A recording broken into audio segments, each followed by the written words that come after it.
It is time to leave your worries outside and laugh with us inside the Treehouse. I'm Dan O'Malley along with Trey Trenholm and Raj Sharma on Tuesday, February 4th, 2025. In case you missed the biggest news story over the weekend, and I did intentionally ignore it on yesterday's show, the Dallas Mavericks traded Luka Doncic to the Lakers on Sunday in a move that has shocked and surprised fans. And some of the fans are not happy. I frankly don't care. I mean, why is that? Why do you not care about the biggest news out of Dallas for in a very long time? I would care about the biggest news out of Dallas, but this is not new news in Dallas. One of the four major sports franchise, son of a bitch, I can't talk. One of the four major sports franchises in Dallas is again trying to piss me off as a sports fan, and I'm not having it anymore. I'm tired of it. I'm tired of being led on. I'm tired of being bamboozled, hoodwinked, rickshawed, slam-doozled, or whatever other dumb 1920s flapper words come to mind. Oh, I thought you were going on like a Malcolm Dan rant. I would if I knew the rest of the speech. I hate to say it, more and more I've read about it, thought about it. I understand why they did it. We didn't land on Luka. Luka landed on us. Everyone loves Luka, and I get it. But in Dallas, I think there's they want him to be Dirk. He is not. And two, everyone has forgotten how bad he was in the playoffs last year, especially in the finals. If you give me the number one reason why we got our ass whipped by Boston is Luka's defense. Because he was also injured, though, and he was playing through an injury. He's never played defense. His defense sucks. That he is right a defensive there, I think liability.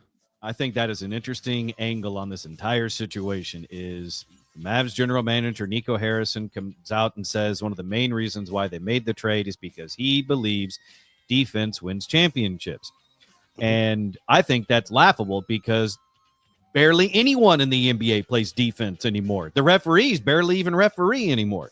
So that's why I don't care.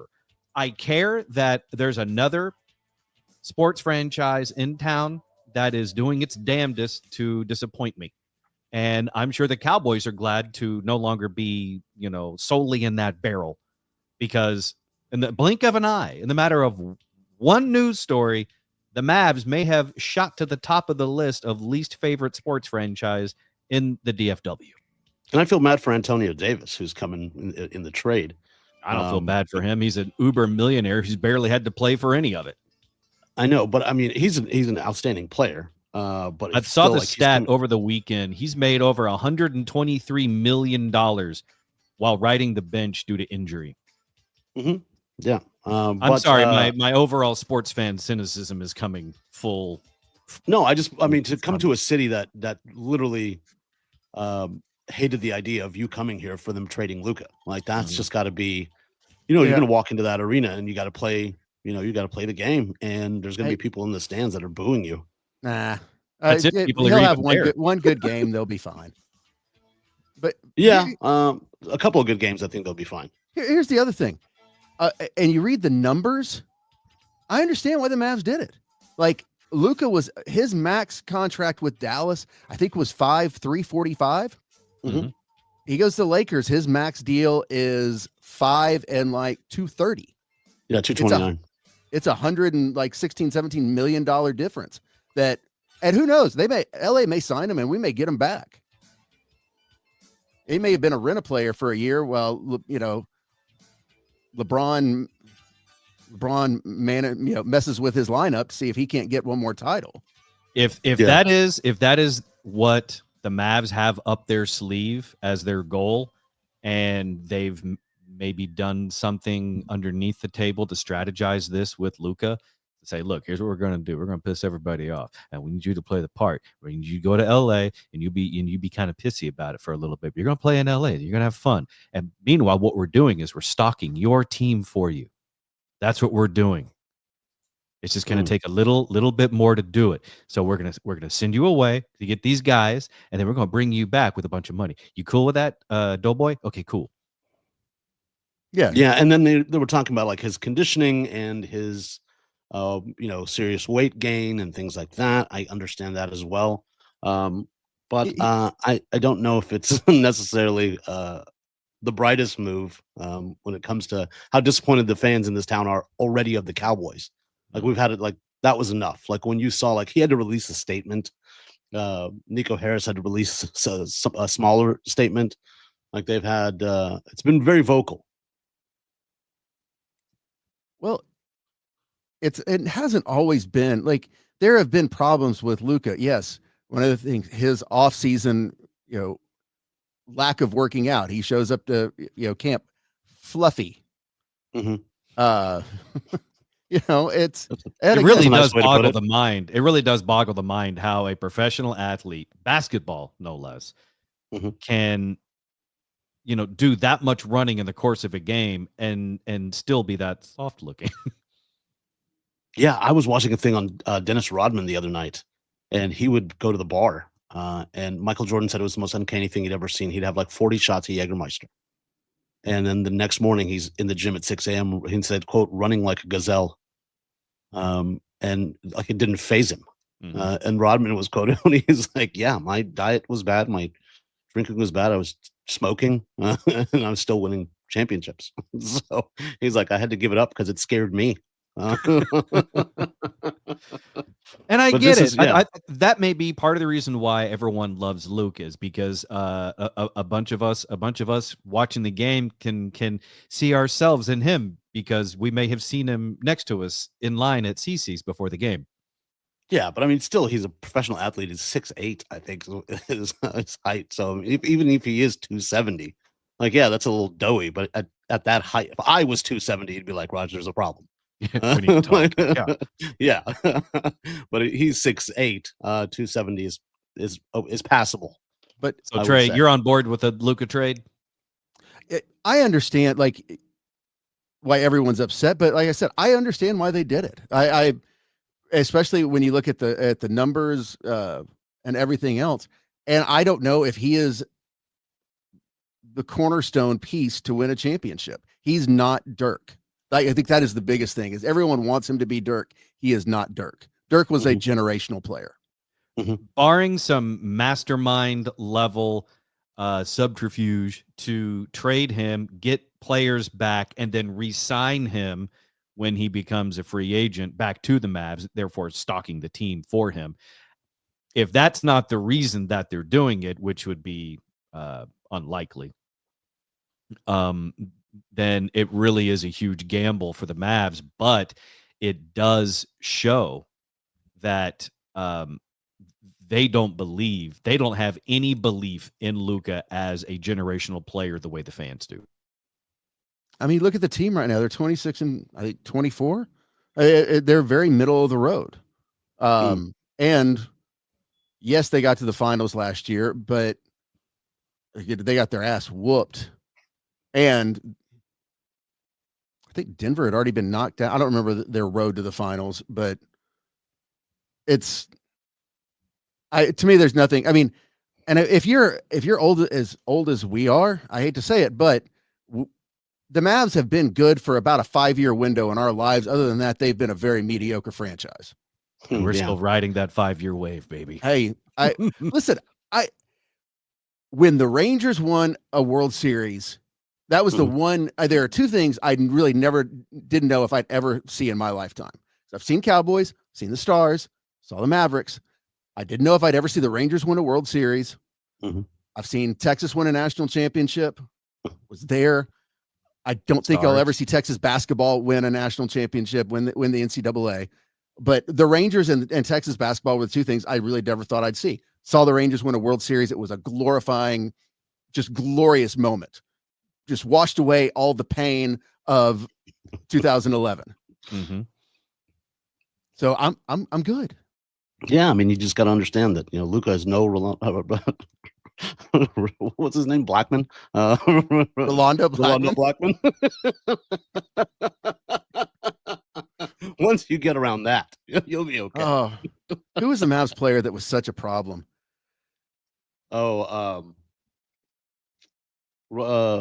wasn't Tarpley, was it? Yes. Roy Tarpley. Yes. Roy Tarpley, yeah. Wasn't he just beating people up like in bars and stuff? He would just get like outrageous blackout drunk and beat the crap out of people, and they're like, and Maverick. Drugs, I believe yeah. he failed a couple drug tests. Yeah. Roy Tarpley was one of the few athletes that when he walked into a Dallas Cowboys party, all the Cowboys go, whoa. Yeah. That guy does too many drugs. You're listening to the Treehouse. Visit us online at treehouseonair.com. Let's get Daniel Cook from Cook DFW Roofing and Restoration into the Treehouse for your free roof inspection. Call the man, 833-COOK-DFW, or the website cookdfw.com. Daniel, we were talking on the show recently about the Cowboys' new head coach, and Trey is not on board with it. He thinks all hope is lost. How do you feel as a fellow Cowboys fan? Dan, honestly, I'm disappointed in a lot of things that the Cowboys do and Jerry Jones. I know Trey he's basically saying it's a dumpster fire the size of the Los Angeles wildfires.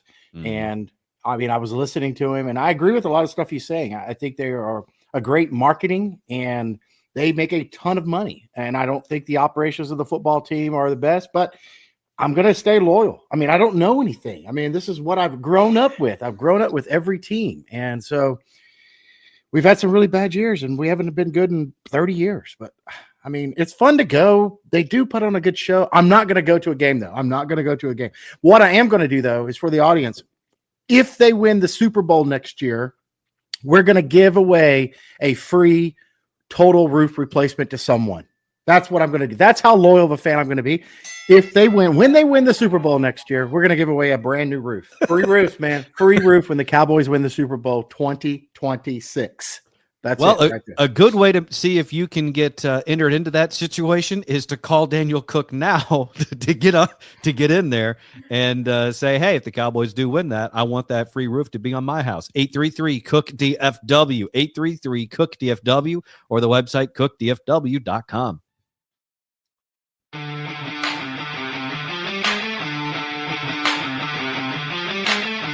You're in the Treehouse. Visit us online at treehouseonair.com. This segment is brought to you by Cook DFW Roofing and Restoration. To get your free roof inspection, call Daniel and Carrie Cook today. 833-COOK-DFW. That's 833-COOK-DFW, or go to cookdfw.com. I'm Dan O'Malley, along with Trey Trenholm and Raj Sharma, inside the Treehouse with you today, Tuesday, February 4th, 2025. Trey, what was it you were saying just a minute ago?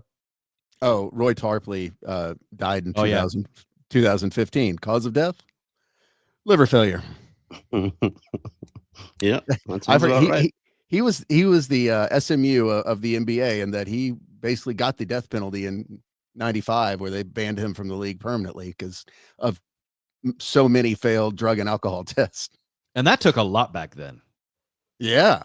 I can't think of any other player like Ron Artest. Did he get completely closed out from?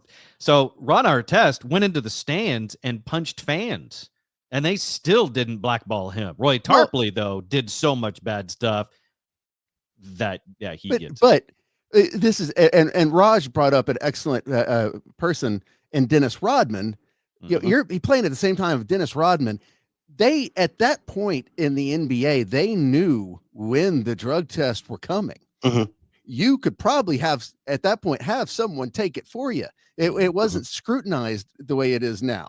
So the fact you failed that many meant you're an addict, which I always will feel sorry for, but really dumb. and Ron Artest, the Lakers head coach, Phil Jackson, I can't believe I forgot that. Phil Jackson sent him to basically inpatient therapy. So that's when he came out as Meta World Peace, because he was like, it's either you go to therapy because you have really, really volatile issues, or we don't play you anymore. if you haven't watched, I forgot the story about the fight, the Malice at the Palace, where the Detroit players came off the bench and were fighting people in the stands. Yeah. And Roy Tarpley, I forgot the guy's name, is they're after the fight in the locker room, and they're talking, Tarpley goes, I mean not Tarpley, Ron Artest goes, you think we'll get in trouble for this? Yeah. And the guy's like, oh man. Yeah, and I think it was a smart move because they knew how he was. That I think he had like a 1-year contract with the WWE at that point. like they were having like Ron Artest is going to wrestle now. I'm like he needs to let it out somewhere. Like he's beating up fans. like For the record though, Trey, since you saw that documentary and my memory is fuzzy, did the fans that he went in the stands to attack, did they kind of deserve it? Were they saying things that they absolutely shouldn't have been? Yeah, it was Detroit. Yeah. I mean, I think, they were. Wait, no, I don't think. I'm trying to think who Artest was playing. I can't remember if it was Detroit. It was Detroit. But yeah, they were saying awful things. I mean, that I think again, somebody threw a beer, like water bottle, beer on him. Yeah, a water bottle. Okay, that's what it was. Yeah, and they were saying awful things, and that was at a time not like today where fans could get away with anything and thought they were protected. And so, did they deserve it? Yeah, probably. I love seeing that look on people's faces when the thing that they're doing gets met by equal, if not greater, resistance. It's like, I'm going to say some horrible, horrible things at you and to you. I'm going to throw an object at you, and then to see their face go to light up with realization that they've done wrong. When that person then comes to attack them physically and they go, oh, I love the face. Yeah. And if you've never been next to an NBA player, you don't realize, because they're all so giant on TV. It's not as striking. When you're next to one, they're effing huge. Yeah. When one is standing over you, and saying, what's my name? What'd you call me? Yeah, like Allen Iverson. Was that a bottle of water you threw at me? You think that was smart? Who's that sitting next to you? Is that your girlfriend? Allen Iverson choked his coach and still played that night. He choked his coach in practice, and it was in the game that week. Michael Jordan knocked Steve Kerr out in a practice. Yeah. There was a no holds barred back then. The 90s, man. 90s NBA. Those were the days. Oh yeah, the Pistons would talk about how they would go out to injure players. Yeah, like 80s and actually pretty much all the NBA from the 70s, 80s, and 90s was all right there. And then in the 2000s, then it just kind of got soft, like Luka. And that's why I'll say this: one of the most underrated players of that era, just because he didn't win a ring, but really probably one of the best top 5 players of all time in that era, Charles Barkley. Oh, for sure. He has one of my favorite quotes. He's like, I didn't go to Auburn for college. I went to Auburn to play basketball. It's worked out well for him. Yeah. You're listening to the Treehouse. Visit us online at treehouseonair.com.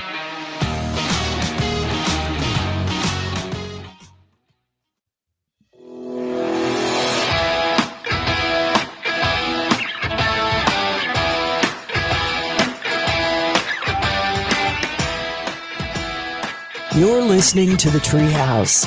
Visit us online at treehouseonair.com.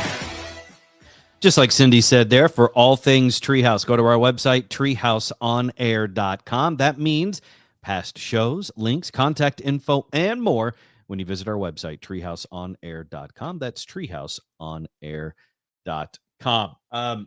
There's a little more to the Luka Doncic being traded by the Dallas Mavericks to the Los Angeles Lakers story. We'll jump into that a little bit later. But before we do that, there's a story that is of the utmost stupid that I want to share with you, besides the Mavs trading its generational talent to the Lakers. And that is, a woman used fart selfies to harass her partner's ex. This is the first I've ever heard of such a thing, and I hope it's not the last. If I'm being Fart honest. selfies. Yeah. A woman sent videos of herself farting in a series of harassing messages to her boyfriend's ex-partner. And now she's been given a restraining order. Her name is Rhiannon Evans. She's 25 from somewhere in the United Kingdom, perhaps Wales. She pleaded guilty to pursuing a course of conduct amounting to the harassment. Everything's so formal in England. This is from the BBC, so just bear with me here. Prosecutors told magistrates in the town how her first inappropriate video, she proceeds to pass gas by placing the camera on her bottom and passing the gas. She sent 3 more fart selfies to Deborah Prythirk via WhatsApp in December. And this got heard in court because, it's evidence. And then 4 more in the following days showing Miss Evans passing wind, her face smiling at the camera. She was warned after police caught wind of the issue. But she sent more messages on Boxing Day and New Year's Day. So this was just a real crime spree over the holiday break of wind. She was arrested at her home and admitted to sending the videos, which is understandable considering how you could see her face smiling in them. Yeah. And she was given a 12-month community order and fined. According to the prosecutor, she suggested she wanted to send videos because she felt her partner was being treated unfairly. Because pictures wouldn't really drive home. Don't really send the right message. Yeah. When a photo won't do, you send video of number 2. Fart whisperer.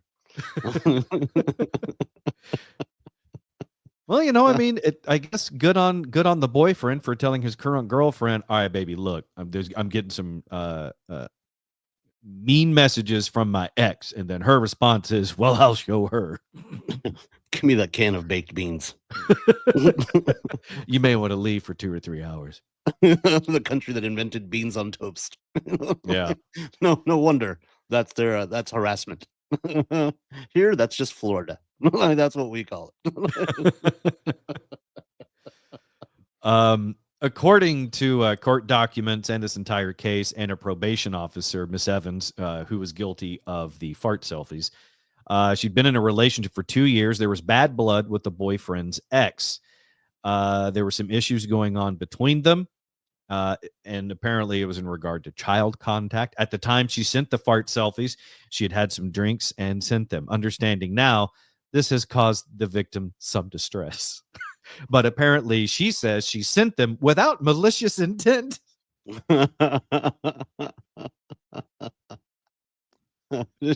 She should have been like, see, I send them to my mom all the time. Merry Christmas, Mom. Some people send memes.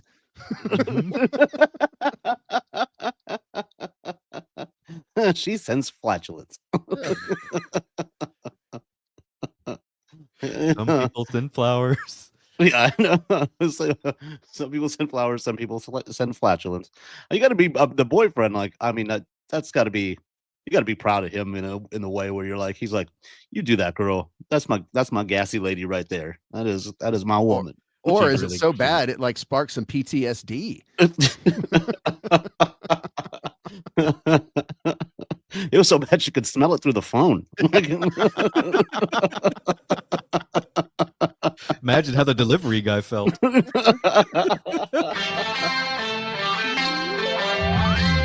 in the Treehouse. Visit us online at treehouseonair.com.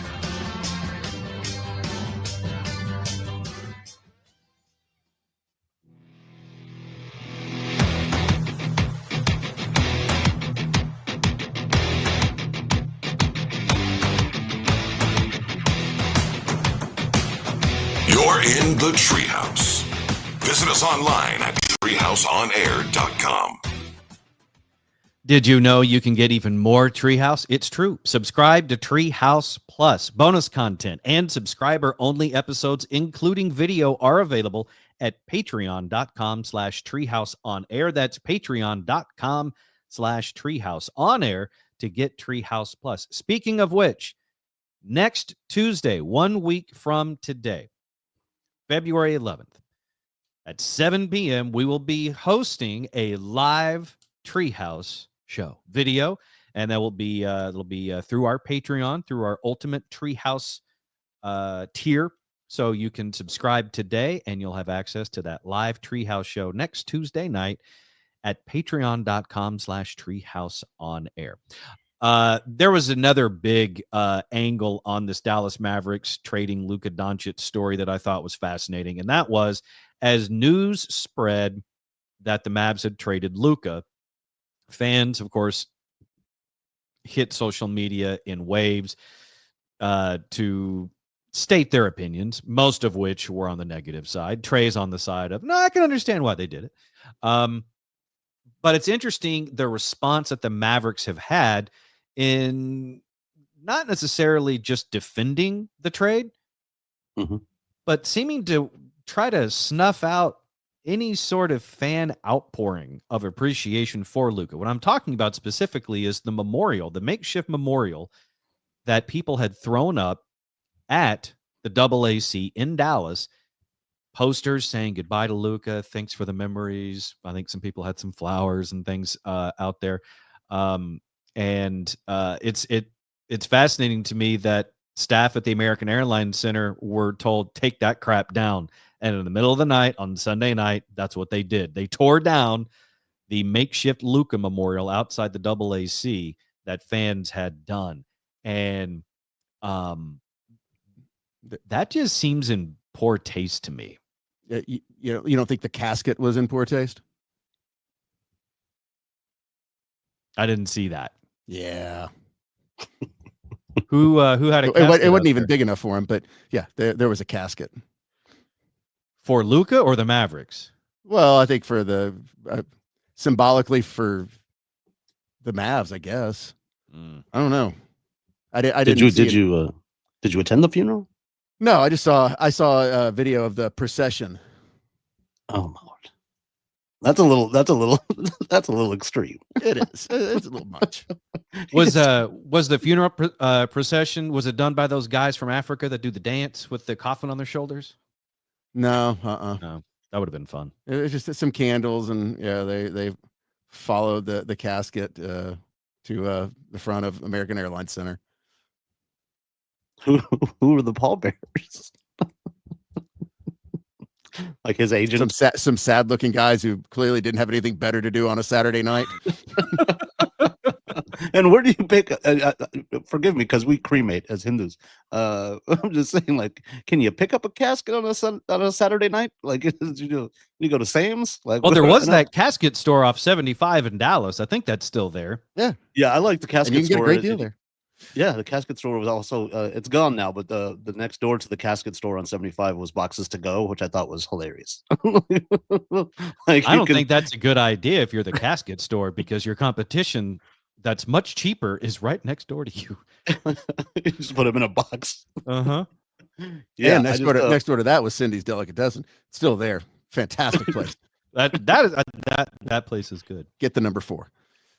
Is that pastrami? Pastrami and corned beef, yeah. Okay. Which ironically, if you eat that enough, it'll put you in a casket. Yeah. And then if you're away from home, you can ship yourself from Boxes to Go. But yeah, fans created a makeshift memorial outside the AAC, and AAC staff went outside in the middle of the night and took down all the posters, the flowers, and the other mementos left in tribute for Luka Doncic. But yeah, I did not see that there was a casket there for it. Yeah. Did they give it to him at least? Like, here's like what the fans left. Like, I'm sure there were cards, and I'm sure there was like a goodbye stuff, and maybe letters were written. I'm sure there were cards and other things. I mean, it was a memorial, but yeah, there was a. Let me say that I saw the procession with the coffin. I'm assuming they left it there, and that's one of the things that got cleaned up. It seems a little over the top. And what are the Mavs supposed to do? I mean, he didn't die. They traded him. It happens. Yeah. It does happen. WFAA, according to their article, they said early Monday morning, crews were seen clearing away the growing tribute and throwing the items in trash cans. So I'm it doesn't sure sound Orlando, like they were forwarding any of that to Luka. Gotcha. I'm sure Orlando felt the same way when they traded Shaq to the Lakers. Like he was like the staple for the Orlando Magic. And then they just overnight, same thing, traded him to the Lakers. So yeah, that's my sports memory is fuzzy. Was he traded, or did he was that a free agent thing? That's a long time ago, so I don't remember. I believe he was traded. That doesn't stand out to me, so I don't know if that was necessarily as big of a surprise. Because I feel like as an Orlando fan, you probably felt lucky to have Shaq for the time that you did, and you probably didn't feel like you'd have him forever anyway because you were Orlando. Yeah, and I mean, I think he was getting for NBA standards was getting a little older. Now that's how they're looking at. Some people are saying that about Luka as well. It's like, well, he's 25 now, and I'm like, okay, that's still like he started playing in Dallas when he was 19. So like he's almost 26. Ugh. Send him to the old guy team, the Lakers. Yeah, I don't think age was really a factor in that. I believe money and physical conditioning or health status, at least according to the Mavs, those are their big reasons, and that they felt defense wins championships. Yeah. And we'll see. Well, the way that the Mavs get out of this is they've got to win, baby, win. If they win games, this will be forgiven and not forgotten, but it will definitely be forgiven. Oh yeah. Yeah, for sure. But they need to do something on some massive goodwill tour, because right now, Mavs fans are angry. Yes, I was stunned. I mean, I was completely shocked. Not me though, because again, I'm now used to, and I'm kind of numb to my sports teams doing things to upset me. I assume that the Jones family has sent a edible arrangement to the Mavericks, thanking them for kicking them out of the top slot of worst sports franchise in the city. My favorite meme was it's a picture of Jerry Jones in a blue zip up little athletic shirt. It says Mavericks general manager.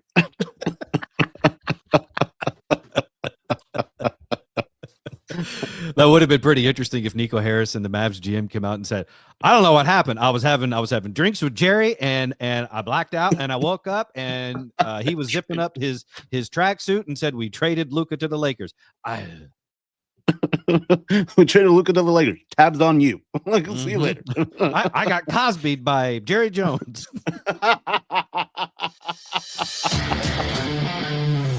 You're in the Treehouse. Visit us online at treehouseonair.com.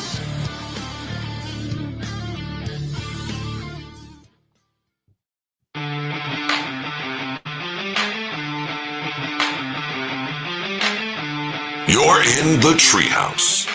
Visit us online at treehouseonair.com.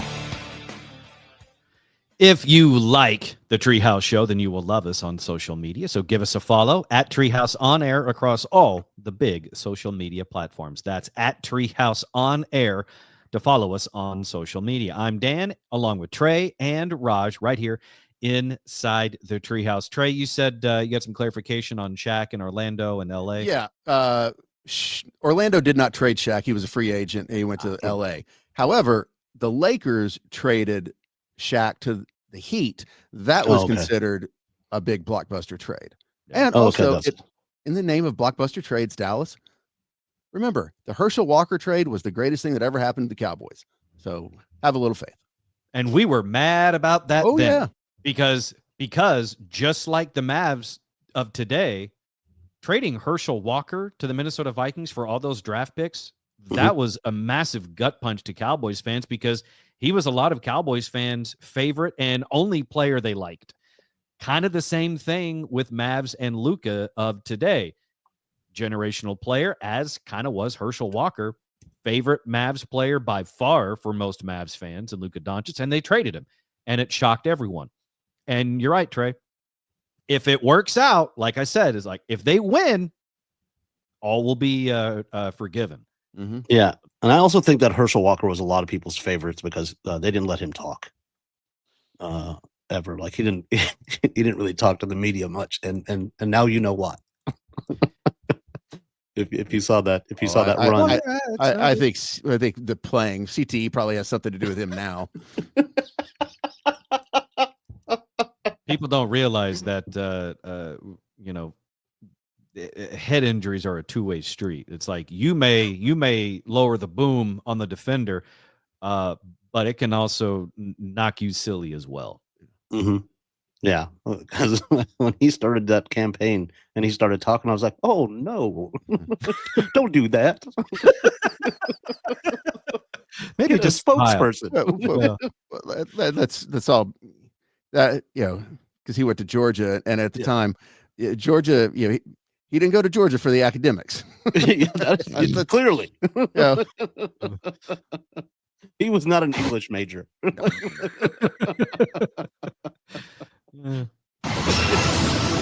All right, today is Tuesday, February 4th, 2025. I know some people are upset and sad about Luka being traded away from the Mavericks, but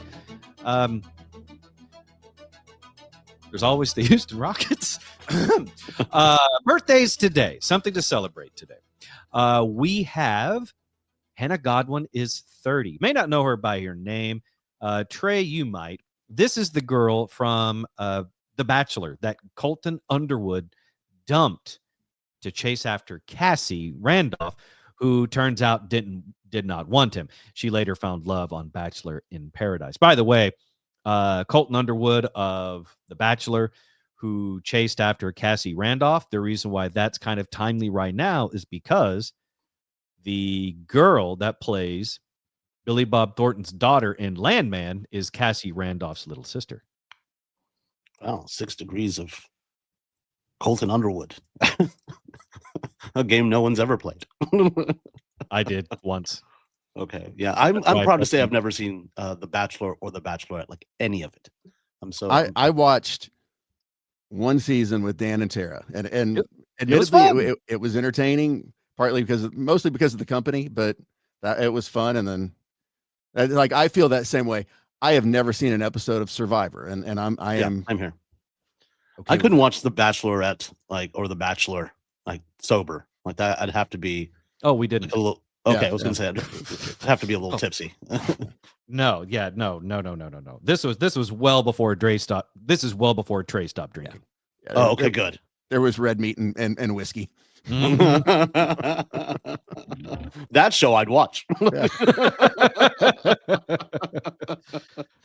It was a fun time. Yeah. That's the wrong button. Hang on. There we go. Other birthdays today inside the Treehouse. Comedian and actor Hannibal Buress turns 42. One of my favorite movie roles of his was as the gym teacher in, I believe it was Captain America: Civil War. He was a gym teacher, or maybe it was Spider-Man. Yeah, it was one of the Spider-Man movies where he's the gym teacher and he's in front of, all the Spider-Man characters, like including Spider-Man, Tom Holland, and everything. And he says, all right, we're going to watch this video now with Captain America. And I'm pretty sure he's like a war criminal now, but whatever. It's curriculum. Here you go.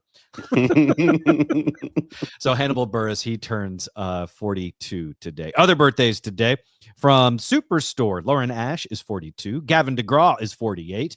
Natalie Imbruglia is 50 today. The big 5-0, Natalie Imbruglia. The Australian singer whose big hit is Torn. Boxer and sometimes crossdresser Oscar De La Hoya is 52. What was that part necessary?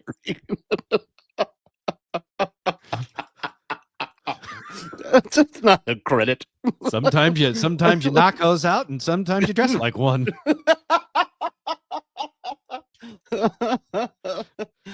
He may be your bitch in the ring, but he can also be it out of the ring. That's right.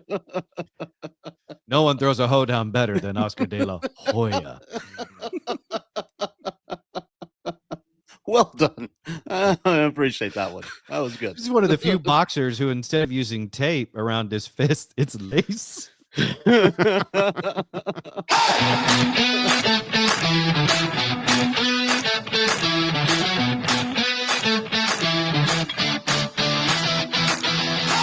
listening to the Treehouse.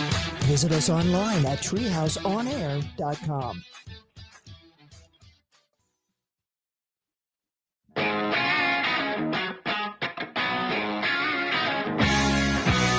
You're in the Treehouse. Visit us online at treehouseonair.com. It is time to advertise right here inside the Treehouse. Just shoot us an email to inquire about sponsorship opportunities. treehouseonair@gmail.com. That's treehouseonair@gmail.com to advertise right here inside the Treehouse. Dan and Trey and Raj here with you today inside the Treehouse. Just a little bit more show here before we close up for the day. One of those little tidbits is we just mentioned that it's Oscar De La Hoya's birthday and that he's known as a legendary boxer. He's now crossed over into boxing promoter, but there was an awkward phase in between where he may or may not have been a crossdresser. And I'm talking about the photo that leaked online many years ago of him wearing boxing gloves and neck-to-toe fishnets. Raj, I'm assuming you've seen the photo. Mm-hmm. There's multiple pictures of him in women's clothing, by the way. I remember the one of him in heels.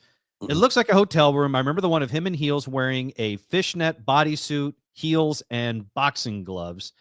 And his eyes, I'm not sure if they look like he may not be completely sober or if it was just a really bright flash that was used in the room.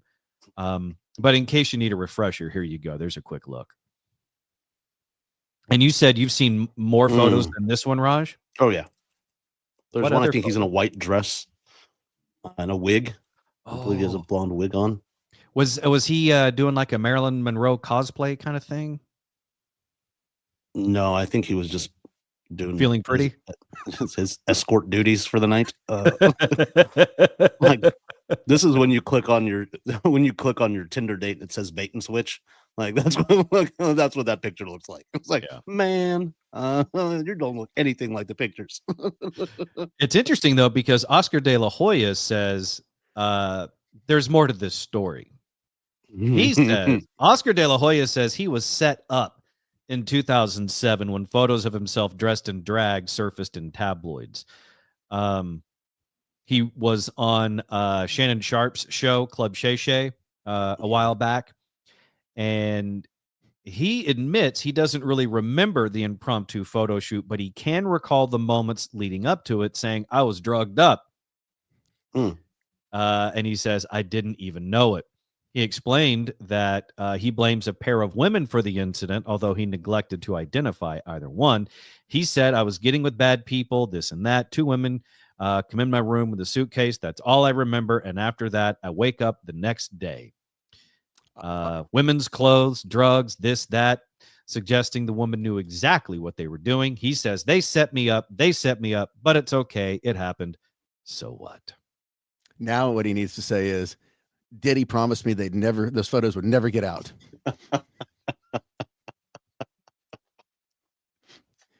Can somebody Photoshop some baby oil in the background? That would be great. What'd you do last night? Roofies and baby oil. You know how it is, man. It happens to a boxer. Bad boys for life.